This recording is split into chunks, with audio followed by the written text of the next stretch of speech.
तर मुंबईत सर्वत्र ठिकाणी होळीचा आणि धुलीवंदनाचा जल्लोष पाहायला मिळतोय। मुंबईच्या छत्रपती शिवाजी महाराज पार्कात तरुणाईनं एकत्र येत धुळवड साजरी केली आहे। इथला आढावा घेतलाय आमच्या प्रतिनिधींनी।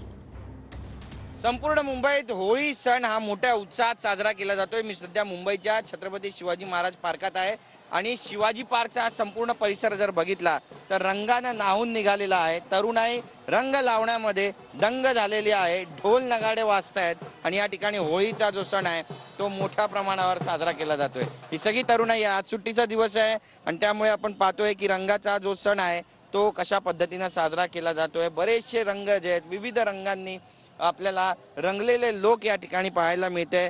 होळिका दहन झाल्यानंतर आज धुळवड आहे आणि वाईटावर चांगल्याचा विजय म्हणत हा सण आता साजरा केला जातो। आपण पाहतो या ठिकाणाहून दुरून लोक पोहोचलेले आहेत आणि संपूर्ण रंगानं हे न्हाऊन निघालेले आहे। संपूर्ण आसमंतात सुद्धा आपल्याला विविध रंग पाहायला मिळत आहेत। सगळे तरुण तरुणी या ठिकाणी पोहोचलेले आहेत आणि छत्रपती शिवाजी महाराज पार्कचा हा जो कट्टा आहे तो रंगानं बहरून गेलेला आहे। फुगे, फुले, पाणी आणि रंगानी लोक हा दिवस साजरा करताना पाहायला मिळत आहेत। एक वेगळाच आनंद आज अनुभवायला मिळतोय। कॅमेरा पर्सन योगेश गुरवसह गिरीश गायकवाड, TV9 मराठी।